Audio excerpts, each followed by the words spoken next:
করে মাদেরকে সম্মান দেওয়াই হয় না। তাদের সেখানে বেতন বৈষম্য আছে, পুরুষের এক ধরনের, মহিলাদের আরেক ধরনের, কাজ কিন্তু সমান। এই সমস্ত বৈষম্যকে আমরা সমান করে ফেলবো ইনশাআল্লাহ। এই ক্ষেত্রে বৈষম্য রাখবো না। মাদের জন্য আমরা ঘোষণা করেছি অন্তত 2 থেকে 2.5 বছর, যেই সময়টা গর্ভবতী অবস্থায়, এরপরে বাচ্চা দুনিয়াতে আসার পরে বুকের দুধ বাচ্চাকে খাওয়াতে হয়।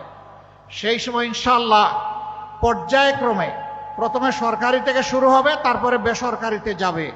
মায়েরা কাজ করবেন দৈনিক 5 ঘন্টা, বাকি 3 ঘন্টা তার বাচ্চাকে সময় দেবেন। এটা বাচ্চার অধিকার।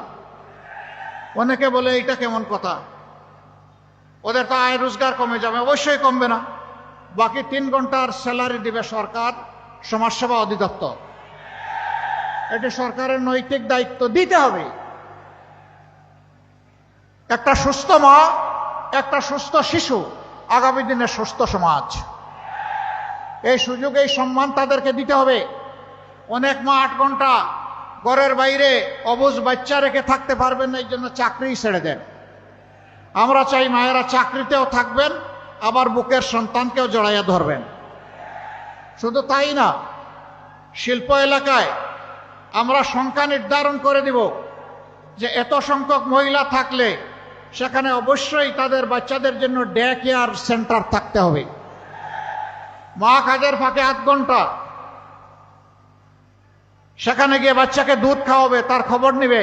বাকি ওখানে নার্সিংয়ের জন্য যারা থাকবে তারা তার কেয়ার নেবে, যাতে নিশ্চিন্তে একজন মা তার সন্তানেরও ন্যূনতম হক আদায় করতে পারেন, আবার তার পেশাগত দায়িত্বও পালন করতে পারেন। আমি যখন এই কথা বললাম, একদল হায় হায় শুরু করে দিল। হায় রে হায়, আমাদের মহিলাদের সব চাকরি শেষ, এখন তো নারীদেরকে ঘরে ঢুকিয়ে রাখবে দেখতেছি আমির সাহেব। নো, বরঞ্চ মাদেরকে সম্মান দিয়ে কাজের সাথে রাখাই হচ্ছে আমাদের উদ্দেশ্য। ইনশাআল্লাহ আমরা তাই করব। শিল্প এলাকায়, গার্মেন্টসে যারা শ্রম দেন, তাদের বাচ্চারা অনেক সময় ভালো শিক্ষার আলো থেকে বঞ্চিত হন। আমরা কথা দিচ্ছি, পরিবার কেন্দ্রিক রাজনীতি, রাজার ছেলে রাজা, রাজনীতির এই ধারা পাল্টে দেব ইনশাআল্লাহ। একজন শ্রমিক ভাই কিংবা বোনের সন্তান, সেও যদি মেধাবী হয়, তার মেধা বিকাশের দায়িত্ব নেবে সরকার, দায়িত্ব নেবে রাষ্ট্র। আমরা চাই তাদের মধ্য থেকে আগামী দিনের প্রধানমন্ত্রী বের হয়ে আসুক। আমরা সেই রাজনীতির ধারা চালু করতে চাই। তখন ওই সন্তানটা গরিব দুঃখের প্রতি কিভাবে দরদ দিতে হয়, আমার চেয়ে সে ভালো বুঝবে।